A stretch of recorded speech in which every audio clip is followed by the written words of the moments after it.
ए very good morning student, सुप्रभात दोस्तों। Welcome to needy classes. Needy classes में आपका हार्दिक स्वागत है। तो अभी हमारा जो नीडी क्लासेज ने इनिशिएटिव लेके आया है 67th बीपीएससी के लिए क्रैश कोर्स सीरीज है हमारा। उसी में आज अभी हम लोग लूसेंट सीरीज कर रहे हैं और लूसेंट सीरीज में हम लोग ने हिस्ट्री को कंप्लीट कर लिया है, बायोलॉजी को कंप्लीट कर लिया है साइंस में, और अभी हम लोग केमिस्ट्री का सीरीज चला रहे हैं। तो केमिस्ट्री में आज हम लोग पढ़ेंगे क्वांटम नंबर, क्वांटम संख्या। तो क्वांटम नंबर क्या होता है? अब देखिए, सबसे पहले हमने मास नंबर और एटॉमिक नंबर ये सब तो देख लिया था। क्वांटम नंबर जो है वो जब आपका स्पेक्ट्रम रेखाओं की सूक्ष्म प्रकृति समझाने तथा इलेक्ट्रॉन की ठीक ठीक स्थिति का वर्णन करने हेतु 4 क्वांटम संख्याओं का प्रयोग किया जाता है। अब देखिए, पहले तो ये बताया गया था रदरफोर्ड मॉडल में कि जो इलेक्ट्रॉन्स है वो ये नाभिक जिसको कि न्यूक्लियस कहते हैं, उसके चारों तरफ जो है वो अलग अलग ऑर्बिट में रहते हैं, ठीक है, और उसके चक्कर लगाते हैं, ठीक है। लेकिन बाद में ये बताया गया कि इलेक्ट्रॉन का चूंकि वेव नेचर भी है, तो तरंग का नेचर है, तो इलेक्ट्रॉन जो है वो किसी एक पॉइंट पे नहीं रहते हैं, पॉइंट के फॉर्म में नहीं रहते हैं, जो कि रदरफोर्ड मॉडल में बताया गया। वो जो है ऑर्बिट के अंदर भी छोटे छोटे कक्ष होते हैं जिसको ऑर्बिटल्स कहा जाता है, ठीक है। और वहां इलेक्ट्रॉन जो है वो आपके बादल के रूप में डेंसिटी के फॉर्म में रहते हैं, इलेक्ट्रॉन डेंसिटी के फॉर्म में रहते हैं। मतलब कहीं ज़्यादा इलेक्ट्रॉन रहा, कहीं कम रहा, कहीं नगण्य रहा, नेग्लिजिबल रहा, कहीं रहा ही नहीं। तो वो पॉइंट के फॉर्म में ना होकर डेंसिटी के फॉर्म में इलेक्ट्रॉन रहता है। तो इसी को बताने के लिए क्वांटम नंबर्स आया, 4 क्वांटम नंबर आया। अब कौन कौन क्वांटम नंबर है, आइए हम लोग देख लेते हैं। तो सबसे पहला जो क्वांटम नंबर है उसको प्रिंसिपल क्वांटम नंबर या मुख्य क्वांटम संख्या कहा गया, और इसको डिनोट किया गया n से। अब यह एक धनात्मक पूर्णांक होती है। धनात्मक पूर्णांक का मतलब होता है पॉजिटिव इंटीजर है, मतलब 1 2 3 4, n को हम लोग 1 2 3 4 से बताएंगे। तो n का मान बढ़ने से अनुमत कक्षों की संख्या बढ़ती जाती है, ठीक है, और इसे n² द्वारा दिया जाता है। यह इलेक्ट्रॉन के मुख्य ऊर्जा स्तर को प्रदर्शित करती है। n के बढ़ने से कक्षक की ऊर्जा बढ़ेगी। अब इसका कहने का मतलब यह है कि n का मतलब जो हो गया आपका कक्ष को बताएगा, जिसे n बराबर 1 का मतलब है कि पहला ऑर्बिट, n बराबर 2 का मतलब हो गया दूसरा ऑर्बिट। तो जैसे जैसे हम लोग जो है n की संख्या बढ़ेगी, यही कह रहा है, तो उससे क्या होगा कि कक्षक की जो है ऊर्जा जो है वो बढ़ती जाएगी। n के बढ़ने से कक्षक की ऊर्जा बढ़ेगी। इंपॉर्टेंट पॉइंट है, वेरी वेरी इंपॉर्टेंट, बार बार एग्जाम में ये पूछ देता है। और ये क्या है, अनुमत कक्षों की संख्या बढ़ती है। जब n का मान बढ़ता है तो 2 चीज बढ़ेगा, एक कक्षों की संख्या बढ़ेगी और कक्षक की ऊर्जा बढ़ेगी। अब दूसरा जो है वो एजीमुथल क्वांटम नंबर है, जिसको दिगंशी क्वांटम संख्या कहा गया है। इसको हम लोग L से डिनोट करते हैं। यह इलेक्ट्रॉन जो है कक्षक, जिसको ऑर्बिटल कहते हैं, कि त्रिविमीय आकृति को प्रकट करती है। एल का न्यूनतम मान 0 तथा अधिकतम मान n-1 हो सकता है। अब एल जो है आपका जो है 0 होगा, 0 से n-1 के बीच में होगा, ठीक है, ये आप लोग। और एल जो है, अब ये क्या बताता है असल में, ये जो कक्षक का मतलब होता है ऑर्बिटल। अब ऑर्बिटल क्या है, ऑर्बिट जो है जिसको कक्ष कहते हैं, उसके अंदर में कुछ ऐसे स्पेस जहां इलेक्ट्रॉन की डेंसिटी मैक्सिमम रहने की संभावना है ज्यादा से, उसको कक्षक या ऑर्बिटल कहते हैं। तो अब जो है, अब उसका आकृति जो है त्रिविमीय आकृति को प्रकट कौन करता है, आपका दिगंशी क्वांटम नंबर, जिसको एजीमुथल क्वांटम नंबर कहा गया है। अब तीसरा जो है चुंबकीय क्वांटम संख्या, जिसको मैग्नेटिक क्वांटम नंबर कहते हैं, इसको m से डिनोट करते हैं। यह उप ऊर्जा स्तरों के कक्षकों को प्रदर्शित करती है। m का मान l के मान पर निर्भर करता है। किसी l के लिए m का मान +l से लेकर -l तक शून्य सहित। अब देखिए m जो है वो आपका -l से लेकर +l तक होगा, मतलब इसका m का मान 0 भी हो सकता है, -l भी हो सकता है, +l भी हो सकता है। तो m का मान जो है वो मैग्नेटिक क्वांटम नंबर का, वो किस पर डिपेंड करेगा, वो डिपेंड करेगा आपके l के मान पर, ठीक है। अब चौथा जो है, जिसको हम लोग स्पिन क्वांटम नंबर, जिसको चक्रम क्वांटम नंबर कहते हैं, तो इसको ms से डिनोट करते हैं, ठीक है।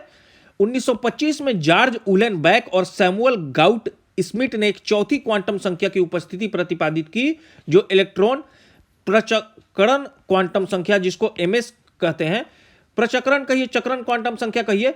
अब बताया गया कि इलेक्ट्रॉन जो है वो क्या करता है, अपने कक्ष पे घूमता है। तो कोई वेस्ट टू ईस्ट घूमता है और कोई ईस्ट टू वेस्ट घूमता है। तो अगर एक ऑर्बिटल में 2 इलेक्ट्रॉन रहेगा कि दोनों का स्पिन जो है वो अलग अलग होगा, ठीक है। अगर कोई वेस्ट टू ईस्ट घूमेगा, मतलब एक अगर एंटी क्लॉकवाइज घूमेगा तो दूसरा क्लॉकवाइज घूमेगा, ऐसा है। यह इलेक्ट्रॉन के चक्रण की दिशा को प्रदर्शित करती है। किसी चुंबकीय क्वांटम संख्या के लिए चक्रण क्वांटम संख्या का मान +1/2 और -1/2 होता है। वही अगर आप +1/2 को अगर क्लॉकवाइज माने तो -1/2 एंटी क्लॉकवाइज हो जाएगा।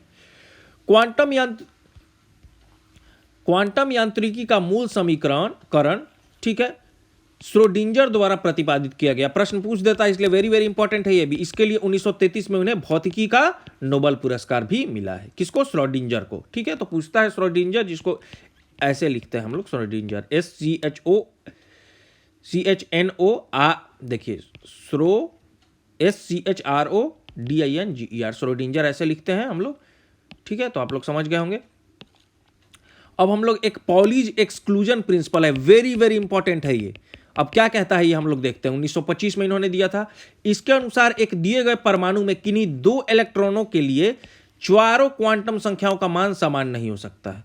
अब कह रहा है कि कोई एक अगर परमाणु हो, कोई एक एटम है, तो एटम में क्या है, एटम के अंदर में उसके सब पार्टिकल्स हैं, इलेक्ट्रॉन, प्रोटॉन, न्यूट्रॉन। तो कहना है पॉली साहब का कि एक एटम के अंदर अगर कोई दो इलेक्ट्रॉन्स हैं तो दो इलेक्ट्रॉन के चारों क्वांटम नंबर का मान कभी भी एक नहीं होगा, सब यूनिक होगा।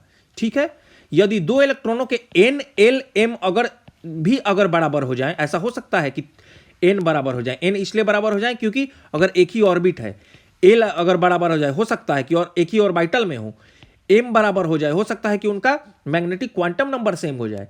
क्यों? क्योंकि m l पे डिपेंड करता है। लेकिन उसका अगर ये तीनों बराबर हो जाएगा, n, l, m, तब उसका स्पिन अलग अलग हो जाएगा। एक +1/2 हो जाएगा, एक -1/2।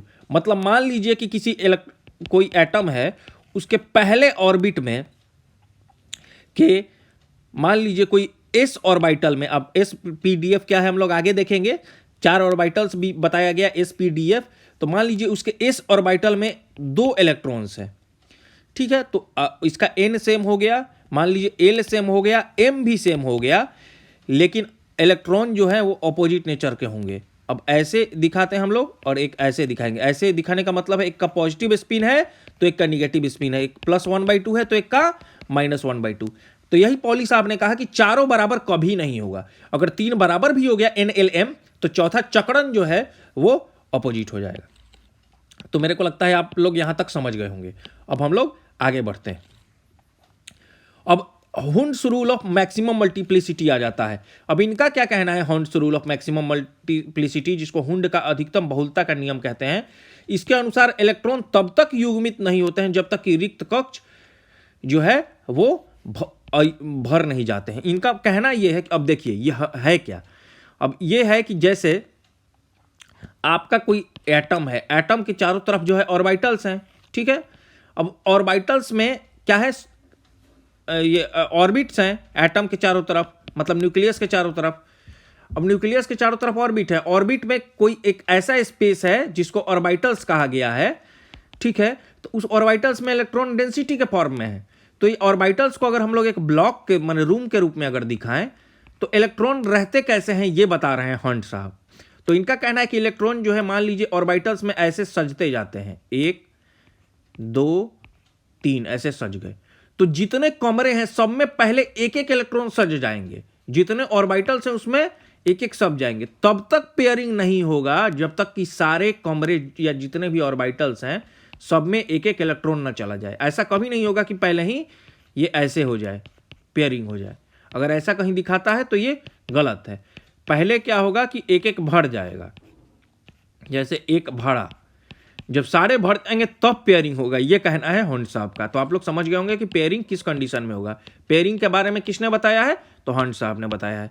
अब हम लोग देखेंगे हाइजेनबर्ग का अनसर्टेनिटी प्रिंसिपल। क्या देखेंगे हम लोग, तो इनका कहना है हाइजेनबर्ग का अनिश्चितता का सिद्धांत। इसके अनुसार किसी कण की स्थिति जिसको पोजीशन कहते हैं और वेग वेलोसिटी का एक साथ यथार्थ एग्जैक्ट निर्धारण असंभव है। इनका कहना है हाइजेनबर्ग साहब का कि कोई पार्टिकल है तो उसका पोजीशन और उसका वेलोसिटी दोनों एक साथ बताना मुश्किल है। अगर आप पोजीशन बताएंगे तो उसका वेलोसिटी नहीं बता सकते हैं, अगर उसका वेलोसिटी बताएंगे तो पोजीशन नहीं बताएंगे। तो इसका मतलब है दोनों एक साथ एग्जैक्ट निर्धारण संभव है। तो ये इस सापेक्ष में इन्होंने बताया है कि कोई भी अगर न्यूक्लियस के चारों तरफ इलेक्ट्रॉन का पोजीशन क्या है, ठीक है, और उसका वेलोसिटी क्या है, ये बताना मुश्किल है। ये बताया है किसने, हाइजेनबर्ग साहब ने। अब हम लोग अफबाउ साहब के नियम के बारे में पढ़ेंगे, जिसको अफबाउ प्रिंसिपल कहा गया है। ये सारे नियम इंपॉर्टेंट हो जाते हैं। क्यों इंपॉर्टेंट हैं? क्योंकि इसी के द्वारा पता चल जाएगा सब के नियम क्या है कि इलेक्ट्रॉन की स्थिति क्या होगी। ठीक है, तो इसलिए जब तक आप ये क्या बोलते हैं, ये पूरे नहीं जान पाएंगे कि क्या स्थिति है, सारे नियम नहीं जानेंगे, तब तक आप बता नहीं सकते हैं कि इलेक्ट्रॉन की स्थिति क्या है। अब अफबाउ साहब कहते हैं कि इस नियम द्वारा तत्वों के इलेक्ट्रॉनिक विन्यास लिखने के लिए विभिन्न परमाणु कक्षकों की ऊर्जा बढ़ने का क्रम इस प्रकार है। अब देखिए अफबाउ साहब ने क्या कहा है। इनका कहना है कि देखिए इलेक्ट्रॉन कैसे कैसे सजेगा, उसके लिए हम लोग को इलेक्ट्रॉनिक कॉन्फ़िगरेशन जानना होगा। कि इलेक्ट्रॉनिक कॉन्फ़िगरेशन जानेंगे हम लोग, जिसको हिंदी में इलेक्ट्रॉनिक विन्यास कहते हैं, तो उसको जानना होगा और उससे हमको पता चल जाएगा कि किसके परमाणु कक्षकों की ऊर्जा कैसे कैसे बढ़ती है। जैसे सबसे कम ऊर्जा है 1s में, फिर 2s में, फिर तो जिसमें सबसे कम ऊर्जा है इलेक्ट्रॉन जो है पहले उसमें बढ़ जाएगा, उसके बाद बढ़ेगा उससे ज़्यादा ऊर्जा वाला में। क्यों? क्योंकि कम ऊर्जा वाले जाने में ऑर्बिटल में इलेक्ट्रॉन को कम एनर्जी लगेगा, तो पहले उसी में जाना चाहेगा। अगर वो बढ़ जाएगा तब ना उसके बाद उसे ज़्यादा एनर्जी वाले में जाएगा।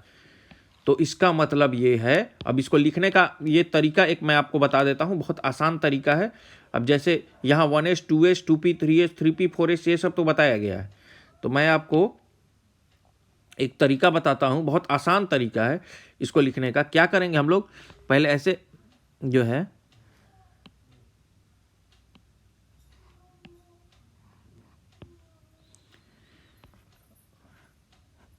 One S 2s 3s 4s 5s यहाँ तक आप लिख लिए। उसके बाद एक एक छोड़ के लिखिए 2p 3p 4p 5p। उसके बाद यहाँ ले जैसे SPDF हम लोग जानते हैं, तो उसके बाद यहाँ क्या लिखिए आप 3D 4D 5D, एक एक छोड़ कर लिखना है। और उसके बाद आप क्या लिखिए, यहाँ से 4F लिखिए 5F लिखिए, ऐसे लिख सकते हैं आप। उसके बाद क्या कीजिए, ऐसे चलते जाइए। तो आप लोग जब ऐसे चलेंगे तो देखेंगे कि क्रॉस ऐसे ही होगा ये। तो कैसे क्रॉस होगा, आया पहले 1s आया, फिर 2s आया, फिर क्या आया, देखिए 2p आ गया, फिर 3s आ गया, फिर 3p आ गया, फिर 4s आ गया। तो आप लोग देखिए यहाँ 1s आया, 2s आया, 2p आया, 3s आया, 3p आया, 4s आ गया, आया ना। तो उसके बाद 4s के बाद क्या आ जाएगा, फिर 3D 4p 5s। तो 3D 4p 5s। अब देखिएगा इसी चीज़ को मैं यहाँ अगर आपको दिखाना चाहूँ तो देखिए 1s 2s 2p 3s 3p 4s 3D 4p 5s। तो ये तरीका हो गया लिखने का। फिर से अगर कहिएगा आप लोग तो तरीका मैं आपको बता दूंगा, ठीक है। फिर से बता रहा हूँ, ध्यान दीजिएगा आप लोग। देखिए अगर लिखना है तो देखिए 1s 2s 3s 4s 5s लिख लिया। फिर एक एक छोड़ कर लिखना है 2p 3p 4p 5p, ठीक है, एक एक छोड़ के लिखना है। फिर 3D 4D 5D। देखिए 1s 2s था तो फिर 2s से फिर 2p को स्टार्ट करना है, 3p से फिर 3D को स्टार्ट करना है, और 4 से स्टार्ट करना है f को, 4f 5f, ठीक है। और उसके बाद जब आप लोग ऐसे ऐसे एरो चलाते चले जाइए। अब देखिए जो कटेगा, आप लोग जब काट के देखिएगा तो आपको खुद पता चलेगा कि कौन सा कट रहा है।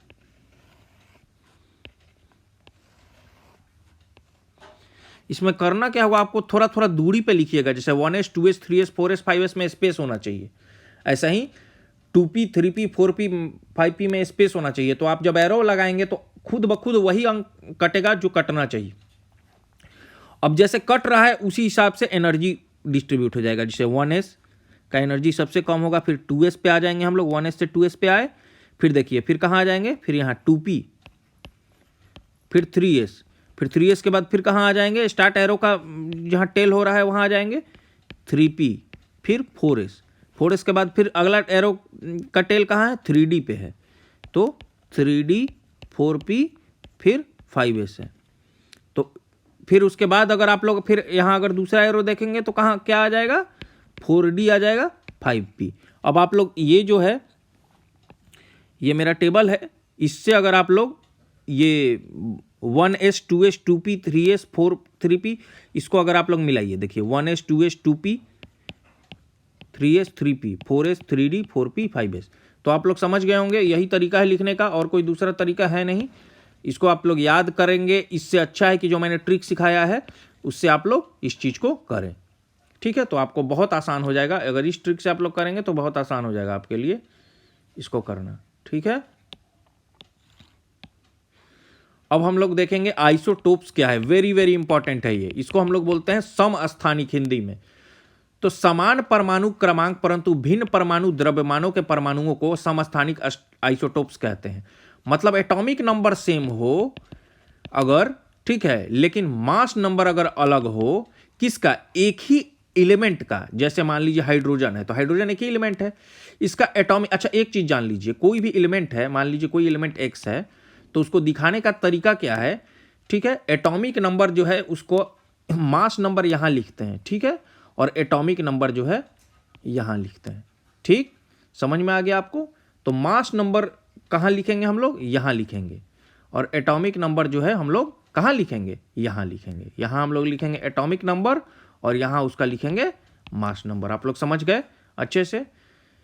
तो जैसे हाइड्रोजन है तो हाइड्रोजन का 1 1, तो ये 1 यहां हो गया एटॉमिक नंबर और ये हो गया इसका मास नंबर। अब मान लीजिए फिर हाइड्रोजन है, हाइड्रोजन 2 1, तो 2 क्या हो गया इसका मास नंबर और ये 1 क्या हो गया एटॉमिक नंबर। समझ गए आप लोग। तो कोई भी जैसे एलिमेंट है उसमें अगर एटॉमिक नंबर उसका क्या है, सेम है, ठीक है, लेकिन अगर उसका मास नंबर अगर अलग है तो उसको हम लोग आइसोटोप्स कहते हैं। अब देखिए मास नंबर का फॉर्मूला मैंने क्या बताया था, मास किस किस में होगा, न्यूक्लियस में होगा। तो न्यूक्लियस में क्या क्या है, प्रोटॉन और न्यूट्रॉन है। तो अगर आप लोग प्रोटॉन और न्यूट्रॉन की संख्या को जोड़ दें तो आपको निकलेगा मास नंबर। अब चूंकि जितना प्रोटॉन का संख्या है उतना ही इलेक्ट्रॉन होता है, तो इनडायरेक्टली अगर कोई कहे कि मास नंबर बराबर इलेक्ट्रॉन प्लस न्यूट्रॉन तो वो भी सही बोल रहा है, ठीक है, क्योंकि प्रोटॉन और न्यूट्रॉन की संख्या बराबर है। तो अब देखिए इसका मतलब ये है कि किसी भी एलिमेंट का, जैसे हाइड्रोजन 1 1 है, हाइड्रोजन 2 1 है, तो 1 एटॉमिक नंबर मतलब क्या, नंबर ऑफ इलेक्ट्रॉन, तो इलेक्ट्रॉन एक ही है। अब यहां इलेक्ट्रॉन कितना है, एक ही है, लेकिन मास नंबर बराबर क्या, प्रोटॉन प्लस न्यूट्रॉन। तो हाइड्रोजन में 1 का मास नंबर का मतलब क्या, प्रोटॉन बराबर कितना होगा, तो चूंकि इलेक्ट्रॉन बराबर 1 है तो प्रोटॉन बराबर 1 होना ही चाहिए, गारंटी है, जितना इलेक्ट्रॉन होगा उतना प्रोटॉन होगा। अब चूंकि मास नंबर बराबर क्या होता है, प्रोटॉन प्लस न्यूट्रॉन। अब प्रोटॉन हम लोग जान चुके हैं कि 1 है और मास इसका है कितना, 1, इसका मतलब क्या हुआ, न्यूट्रॉन जरूर उसमें 0 होगा, तब ना 1 = 1 + 0 होना चाहिए। इसका मतलब 1H1 जो होता है आपका, उसमें न्यूट्रॉन 0 है, प्रोटॉन 1 है, इलेक्ट्रॉन 1 है। अब ऐसा ही 1H2 अगर कहते हैं तो 2 है क्या, मास नंबर इसका, तो मास नंबर फिर क्या होता है, प्रोटॉन प्लस न्यूट्रॉन। अब प्रोटॉन हम लोग चूंकि 1H2 है तो 1 जितना है इलेक्ट्रॉन की संख्या है तो उतना ही प्रोटॉन होगा, तो प्रोटॉन 1 है तो न्यूट्रॉन कितना होगा, मास को 2 करने के लिए जरूर 1 होगा। इसका मतलब यह है कि आइसोटोप में न्यूट्रॉन की संख्या अलग अलग होती है, ठीक है, प्रोटॉन की संख्या क्या होती है, समान होती है, और न्यूट्रॉन की संख्या भिन्न होती है। आप लोग समझ गए होंगे मैंने जो एग्जांपल दिया है उससे, जैसे 1H1 1H2 तथा 1H3। अब देखिए इस सब में क्या है, इसमें न्यूट्रॉन 0 है 1H1 में, 1H2 में न्यूट्रॉन 1 है, 1H3 में न्यूट्रॉन 2 हो जाएगा। आप लोग करके देखिएगा जो तरीका मैंने बताया है फॉर्मूला से, मास नंबर बराबर न्यूट्रॉन प्लस प्रोटॉन से या प्रोटॉन प्लस न्यूट्रॉन से। आप लोग 2 फॉर्मूला याद करना है, मास नंबर बराबर proton plus neutron, atomic number बराबर नंबर ऑफ इलेक्ट्रॉन, और तीसरा फॉर्मूला इसी में क्या है, इलेक्ट्रॉन बराबर प्रोटॉन। तो ये तीनों फॉर्मूला का अगर आप लोग यूज करेंगे तो आपको सारा निकल जाएगा, इलेक्ट्रॉन कितना है, प्रोटॉन कितना है और न्यूट्रॉन कितना है। अगर आपको एटॉमिक नंबर या मास नंबर दिया हो, अगर कोई एक नहीं दिया हो तब भी आप लोग ये तीनों फॉर्मूला से निकाल सकते हैं। अब हम लोग देखेंगे कि आइसोटोप में हम लोग जान गए समस्थानिक में क्या क्या होता है, कि प्रोटॉन की संख्या समान होती है, न्यूट्रॉन की संख्या भिन्न होती है, ठीक है। रासायनिक अभिक्रिया में सभी समस्थानिक एक सा व्यवहार करते हैं, लेकिन इनके भौतिक गुण अलग अलग होते हैं। अब देखिए आइसोटोप में क्या है कि केमिकल जो है रिएक्शन ये लोग सेम करेंगे, मतलब केमिकल इसका नेचर सेम होगा, लेकिन फिजिकल नेचर इनका बदल जाएगा, जिसको भौतिक गुण कहते हैं, बदल जाएगा। अब एक टेबल दिया हुआ है, कुछ आइसोटोप्स का नाम दिया है, जैसे यूरेनियम है तो यूरेनियम का 2 आइसोटोप होता है, एक 235 होता है, एक 230 8 होता है। 235 जो है वो रेडियो एक्टिव है। तो इसका यूज क्या होता है? चट्टान की आयु ज्ञात करने में यूरेनियम 235। सोडियम 24 रक्त के धक्के का पता लगाने में सोडियम 24। कोबाल्ट 60 रक्त कैंसर को नियंत्रित करने में। आर्सेनिक 74 ट्यूमर का पता लगाने में। आयोडीन 131 थायराइड ग्रंथि के उपचार में। फॉस्फोरस 32 ल्यूकेमिया के उपचार में। लोहा 59 आयरन 59 अरक्तता का रोग पता लगाने में। तो ज़्यादातर ये जो भी आइसोटोप्स हैं इनका रोग के लिए यूज होता है, इलाज में यूज होता है। ठीक है, तो ये भी इंपॉर्टेंट टेबल है, आप लोग याद कर लीजिएगा इसको। अब हम लोग आगे बढ़ेंगे। तो आगे क्या है कि सबसे अधिक समस्थानिकों वाला तत्व कौन है? पोलोनियम है। वेरी वेरी इंपॉर्टेंट, आपको याद है, डायरेक्ट वन लाइनर पूछ देगा आपको। सबसे ज्यादा आइसोटोप किसका है? पोलोनियम का है। समभारी, कब हम लोग आइसोबार के बारे में पढ़ेंगे। तो आइसोटोप हम लोग पढ़ लिए, उसमें क्या है? प्रोटॉन सेम है और न्यूट्रॉन डिफरेंट है, अलग है। ठीक है, अब हम लोग आइसोबार समभारी के बारे में पढ़ेंगे। समान परमाणु द्रव्यमान परंतु भिन्न परमाणु क्रमांक के परमाणुओं को समभारी कहते हैं। अब इसमें ठीक उल्टा हो जाएगा। इसमें क्या है? मास नंबर सेम है और एटॉमिक नंबर अलग है। तो आप लोग ध्यान दीजिएगा, जब एटॉमिक नंबर अलग हो जाएगा इसका मतलब एलिमेंट सेम रहेगा नहीं। क्यों? क्योंकि पीरियोडिक टेबल में आप लोग देखेंगे जो भी सजाया गया है एलिमेंट उसके एटॉमिक नंबर के आधार पर ही सजाया गया है। जैसे हाइड्रोजन को 1, हीलियम को 2, लिथियम को 3। तो हाइड्रोजन 1 मतलब हाइड्रोजन का एटॉमिक नंबर 1, हीलियम 2 मतलब हीलियम का एटॉमिक नंबर 3, लिथियम 3 का 3 मतलब एटॉमिक नंबर 3। तो जब समभारिक का मतलब है कि इसका एटॉमिक नंबर अलग अलग है। अब देखिए एटॉमिक नंबर जैसा ही अलग हुआ, जैसे देखिए यहाँ 18, 19, 20, तो एलिमेंट भी अलग अलग हो जाएगा। यही कारण है कि यहाँ आर्गन है, यहाँ पोटेशियम है, यहाँ कैल्शियम है। हम लोग आइसोटोप में क्या देखे थे? एक ही हाइड्रोजन था, उसका 1H1, 1H2, 1H3 देखे लो, सेम था तीनों। लेकिन यहाँ देखिए तीनों अलग अलग हो जा रहा है। यहाँ क्या हो जा रहा है? तीनों, यहाँ आर्गन है, यहाँ पोटेशियम है, यहाँ कैल्शियम है। कारण क्योंकि इसका एटॉमिक नंबर अलग है।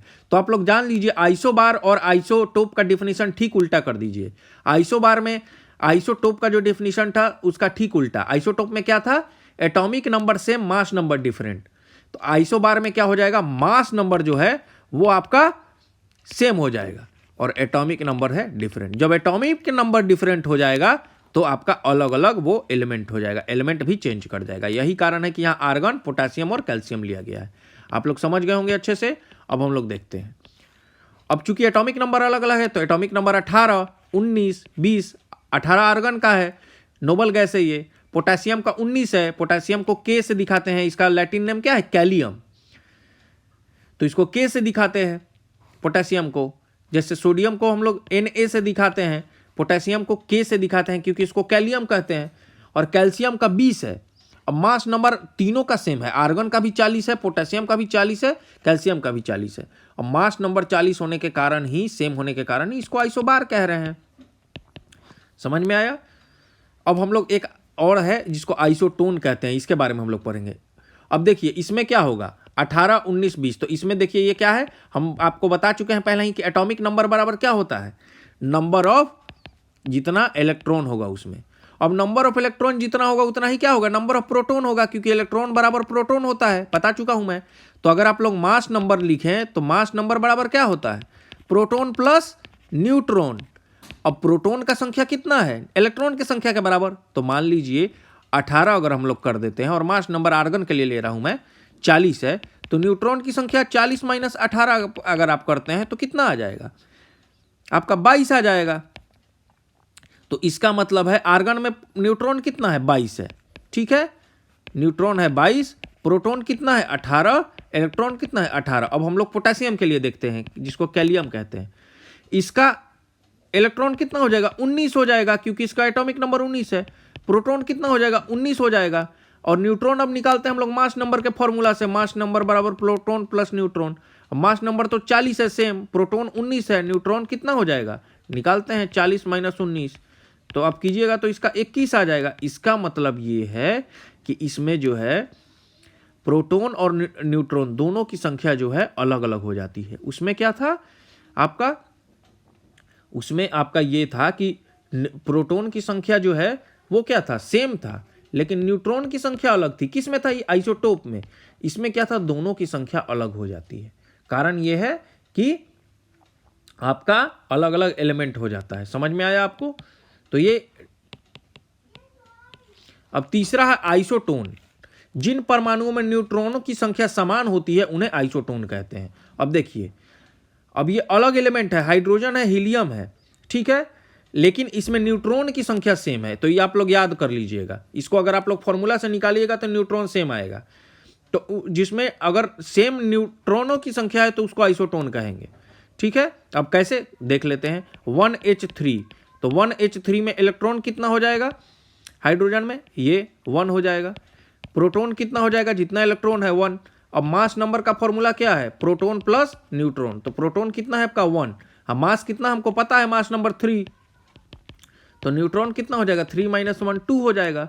अब हीलियम 2 4 में आप करके देखिए, यहां इलेक्ट्रॉन क्या होगा 2, प्रोटॉन कितना हो जाएगा, जितना इलेक्ट्रॉन है 2। अब मास नंबर का फॉर्मूला क्या होता है, प्रोटॉन प्लस न्यूट्रॉन, तो मास नंबर कितना है 4 है, तो 4 बराबर प्रोटॉन कितना है 2 + n, तो n बराबर कितना है 4 - 2 2। अब देखिए इसमें भी न्यूट्रॉन 2 है और इसमें भी न्यूट्रॉन 2 है, तो इसका मतलब कि ये दोनों क्या है, आइसोटोन है। जिनमें ऐसे दो परमाणु जिसमें न्यूट्रॉन की संख्या बराबर है वो क्या कहलाते हैं, आइसोटोन कहलाते हैं। तो क्लियर हो गया आपको। अब एक आइसो इलेक्ट्रॉनिक हम लोग पढ़ेंगे, तो हम लोग आइसोटोप पढ़ लिए, आइसोबार पढ़ लिए, आइसोटोन पढ़ लिए। अब हम लोग सम इलेक्ट्रॉनिक पढ़ेंगे, आइसो इलेक्ट्रॉनिक। जिन आयनों और परमाणुओं में के इलेक्ट्रॉनिक विन्यास जिसका इलेक्ट्रॉनिक कॉन्फ़िगरेशन सेम होगा उसको आइसो इलेक्ट्रॉनिक कहेंगे। जैसे अब देखिए नियॉन हो गया, सोडियम प्लस हो गया, मैग्नीशियम प्लस प्लस हो गया, ये सब आइसो इलेक्ट्रॉनिक है। कैसे, हम लोग एक बार इलेक्ट्रॉनिक कॉन्फ़िगरेशन लिख के देखते हैं, ठीक है। जैसे सोडियम, तो सोडियम का एटॉमिक नंबर कितना होता है 11। अब तब सोडियम प्लस हो गया, इसका मतलब एक प्लस चार्ज आने का मतलब है इसमें एक इलेक्ट्रॉन कम हो गया। इलेक्ट्रॉन कम हो गया तो अब एटॉमिक नंबर 11, एटॉमिक नंबर जितना होता है उतना ही इलेक्ट्रॉन होता है, तो 11 से एटॉमिक नंबर कितना हो गया, अब 10 हो गया। अब नियॉन है, नियॉन का एटॉमिक नंबर कितना होता है 10 ही होता है, तो देखिए अब दोनों का एटॉमिक नंबर सेम हो गया। अब जब इसका आप इलेक्ट्रॉनिक कॉन्फ़िगरेशन लिखेंगे तो ये 28, और इसका भी लिखेंगे तो 28। अब इसको मैं ऑर्बिट के फॉर्म में लिख रहा हूं 28। अब इसको आप लोग अगर इलेक्ट्रॉनिक कॉन्फ़िगरेशन SPDF के फॉर्म में लिखे तब भी दोनों का बराबर आएगा, क्योंकि दोनों का 10-10 है। मैग्नीशियम प्लस प्लस, जिसको मैग्नीशियम 2+, तो मैग्नीशियम का कितना होता है 12 होता है। अब 2+ का मतलब 2 इलेक्ट्रॉन इसमें से निकल गया 12 इलेक्ट्रॉन में, तो ये भी 10 इलेक्ट्रॉन हो गया इसमें, तो इसका भी इलेक्ट्रॉनिक कॉन्फ़िगरेशन लिखेंगे 28 आ जाएगा। अब एल्यूमिनियम 3+, तो एल्यूमिनियम का एटॉमिक नंबर कितना होता है 13। अब इसमें से 3 इलेक्ट्रॉन निकल जाएगा तो ये भी 10 आ जाएगा 3+ में, तो इसको भी लिखेंगे तो 28। तो इसका मतलब ये सब क्या है, आइसो इलेक्ट्रॉनिक है, इनका इलेक्ट्रॉनिक कॉन्फ़िगरेशन सेम है। तो यहां तक जो है हमने एटम्स के बारे में डिटेल में पढ़ लिया था, हमने 4 क्वांटम नंबर के बारे में पढ़ लिया, आइसोटोप के बारे में, आइसोबार, आइसोटोन, आइसो इलेक्ट्रॉनिक के बारे में पढ़ लिया। अगले वीडियोज में हम लोग गैसों का आचरण से स्टार्ट करेंगे और उसमें हम लोग बॉयल्स लॉ, चार्ल्स लॉ, ये सब एवोगाड्रोज लॉ ये सब पढ़ेंगे। और इसके बाद हम लोग एक जो रिलेशन है PV = nRT जो कि आइडल गैस इक्वेशन है, इसके बारे में हम लोग पढ़ेंगे। तो ये कैसे निकाला गया है, चारों जो लॉ है बॉयल्स, चार्ल्स, इसी के आधार पे निकाला गया है। तो हम लोग गैसों के आचरण के बारे में अगले वीडियो में पढ़ेंगे। इससे पहले आप लोग जितने भी केमिस्ट्री के वीडियोज अपलोडेड हैं उस सबको देख लें। वीडियो अगर आपको पसंद आए तो लाइक करें, अपने दोस्तों के साथ शेयर करें और अपने कीमती कॉमेंट भी दें। आप लोग हमारे साथ जुड़े रहें, नीडी क्लासेज चैनल को सब्सक्राइब कर लें, NEEDYCLASSES यूट्यूब पे चैनल है हमारा, नीडी क्लासेज से सर्च करेंगे। तो हम लोग क्या कर रहे हैं कि 90 दिन का एक प्लान दे रहे हैं 90 डेज का, उसमें आप लोग का 100% हम लोग BPSC जो कि 67th है और CDPO दोनों का हम लोग सिलेबस, क्योंकि दोनों का सिलेबस सेम है, 100% कवर करा देंगे, ठीक है।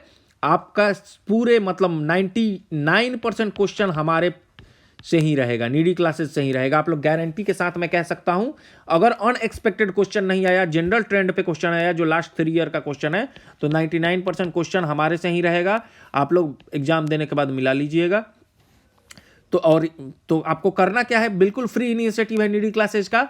आपको बस हमारे चैनल पे आना है और सब्सक्राइब कर लेना है, और उसके बाद हमारे वीडियोज को बस डेली देखते जाना है। तब तक देखना है जब तक आप लोग रट ना जाएं पूरे फैक्ट्स को। और उसके बाद 30 मॉक टेस्ट भी है हमारा, और आपको मॉक टेस्ट लगा के एग्जाम में जाकर बैठ जाना है।